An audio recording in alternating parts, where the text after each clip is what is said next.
Hello students, good morning. उम्मीद करता हूं आप सभी लोग बहुत अच्छे से होंगे और स्वागत करता हूं आप सभी का अपने YouTube चैनल द जीनस .001 पर। बच्चों, आज हम जानेंगे कक्षा 10 के साइंस के कंप्लीट सिलेबस के बारे में। यहाँ पर आज हम शुरू करते हैं अध्याय 1 से और हम आपको लास्ट तक इस पूरे साइंस के जितने भी चैप्टर्स हैं सबकी स्टडी अपने ही चैनल पर कराएंगे। तो अगर आप हमारे चैनल पर नए आए हैं या देख रहे हैं और आपको हमारी वीडियोस पसंद आ रही हैं तो आप हमारे चैनल को सब्सक्राइब कीजिए, हमारी वीडियोस को लाइक और शेयर कीजिए। तो आइए शुरू करते हैं हम अपने इस टॉपिक को, जिसका नाम है अध्याय 1 और रासायनिक अभिक्रियाएं एवं समीकरण, यानी केमिकल इक्वेशन एंड रिएक्शंस। तो रासायनिक अभिक्रियाएं हमारा पहली हेडिंग जो आएगी इस चैप्टर के अंतर्गत वो होगी रासायनिक अभिक्रियाएं यानी केमिकल रिएक्शंस। तो क्या होती हैं केमिकल रिएक्शंस, किस प्रकार से संपन्न होती हैं और क्या इनकी डिफिनीशन होती है, आइए देखते हैं। सबसे पहले रासायनिक अभिक्रियाएं, मैं आपको बताता चलूं कि वे अभिक्रियाएं जिनमें एक या एक से अधिक पदार्थ परस्पर संयोग करके एक नया पदार्थ बनाते हैं जिसके भौतिक तथा रासायनिक गुण अपने मूल पदार्थ से सर्वथा भिन्न होते हैं, रासायनिक अभिक्रियाएं कहलाती हैं। यानी यहां पर हम कह सकते हैं रासायनिक अभिक्रियाओं में दो पदार्थ हैं जिनको हम अभिकारक कहते हैं, आपस में संयोग करते हैं जिनके भौतिक और रासायनिक गुण अलग अलग होते हैं और संयोग करने के बाद वो एक नया पदार्थ बना देते हैं जिसे हम उत्पाद कहते हैं यानी प्रोडक्ट कहते हैं, जिसके गुण अपने प्रीवियस मिक्स पदार्थों से बिल्कुल अलग होते हैं।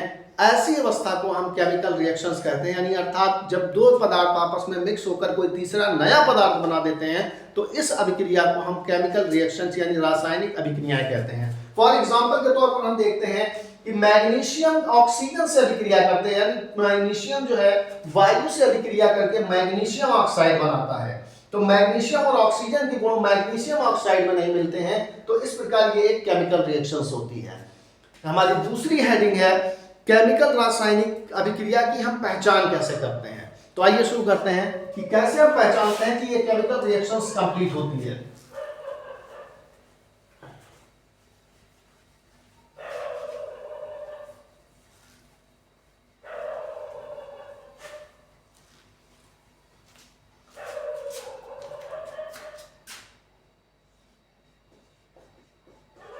रासायनिक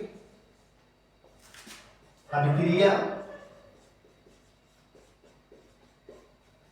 की पहचान।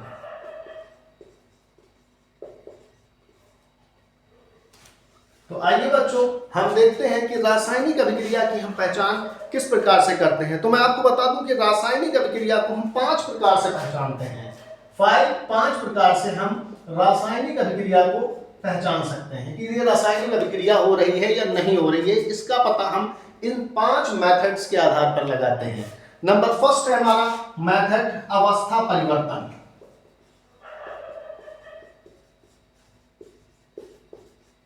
नंबर फर्स्ट मेथड अवस्था परिवर्तन। तो मैं आपको बताता चलूं बच्चों कि अवस्था परिवर्तन होता क्या है। अवस्था परिवर्तन यानी उसकी स्टेज में जो परिवर्तन होता है, किसी भी पदार्थ की जो स्टेज में परिवर्तन होता है उसे अवस्था परिवर्तन कहते हैं। किसी भी पदार्थ की 3 अवस्थाएं होती हैं, ठोस, द्रव और गैस। अगर इन तीनों अवस्थाओं में से कोई अवस्था परिवर्तित होती है तो उससे हमें पता चलता है कि इस पदार्थ में केमिकल रिएक्शंस हो रही है, यानी ये एक रासायनिक अभिक्रिया कर रहा है, जिसे हम पहचान सकते हैं कि ये एक केमिकल रिएक्शंस हो रही है। दूसरा हमारा पॉइंट है रंग में परिवर्तन। रंग में परिवर्तन, अगर हमारी किसी अभिक्रिया में होने के दौरान अभिक्रिया के पदार्थ के कलर में चेंजेस आता है तो इसे हम कह सकते हैं कि रासायनिक अभिक्रिया हो रही है। यानी ये हमारे दो प्रकार हो गए। पहला हो गया हमारा अवस्था परिवर्तन, दूसरा हो गया हमारा रंग में परिवर्तन, तीसरा हमारा हो गया पॉइंट गैस का निकलना।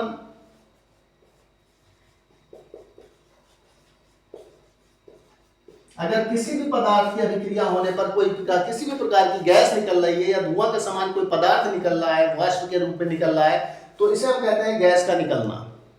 हमारा फोर्थ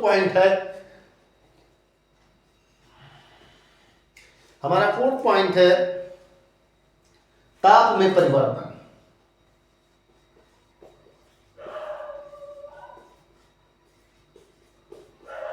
ताप में परिवर्तन, अगर हमारे पदार्थ के ताप में यानी जो उसका टेम्परेचर होता है उसमें परिवर्तन होता है तो हम इसे कहते हैं ताप में परिवर्तन, अर्थात अभिक्रिया के होने पर ही ताप में परिवर्तन संभव है, अन्यथा नहीं। और नंबर 5 है हमारा अवक्षेप का आना, उत्पन्न होना।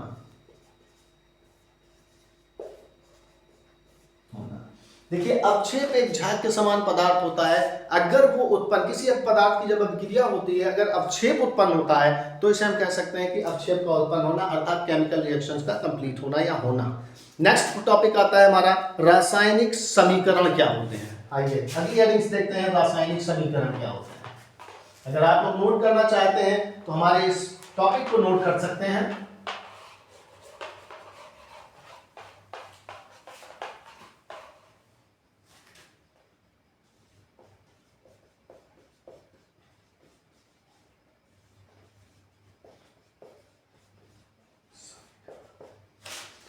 रासायनिक समीकरण में हम आपको बताएंगे कि रासायनिक समीकरण क्या होते हैं।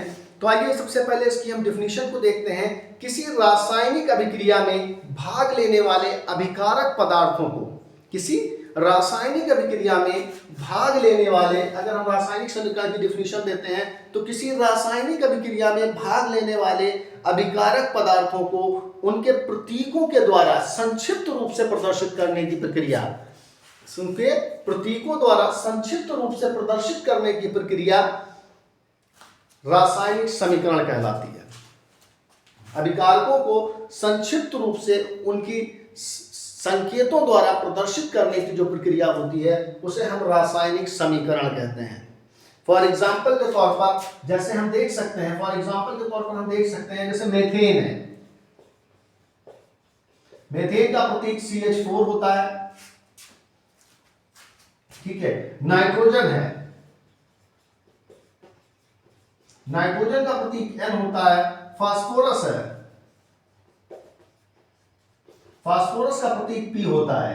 अगर हम किसी भी अभिक्रिया को इन प्रतीकों द्वारा प्रदर्शित करते हैं तो इस प्रकार के इन प्रतीकों द्वारा प्रदर्शित करने की इस प्रक्रिया को हम रासायनिक समीकरण कहते हैं। फॉर एग्जाम्पल के तौर पर मैं आपको बता देता हूं, दिखा देता हूं। जब मेथेन को वायु में जलाया जाता है, तो कार्बन डाइऑक्साइड प्लस जल बनता है। क्या बनता है? कार्बन डाइऑक्साइड और जल बनते हैं।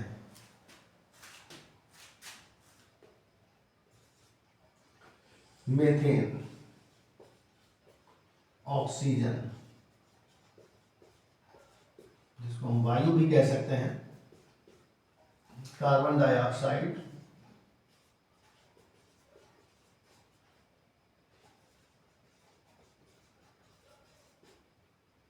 ये त्रिभुज का निशान, जब हम किसी चीज के अभिक्रिया का दहन करते हैं यानी किसी चीज को हीट अप करते हैं, गर्म करते हैं या जलाते हैं, तो उसके लिए हम सिंबल का इस्तेमाल करते हैं। इस ट्रायंगल का यानी त्रिभुज के आकार के सिंबल का इस्तेमाल करते हैं। यहाँ पर जल, ठीक है। तो ये अभिक्रिया क्या होती है?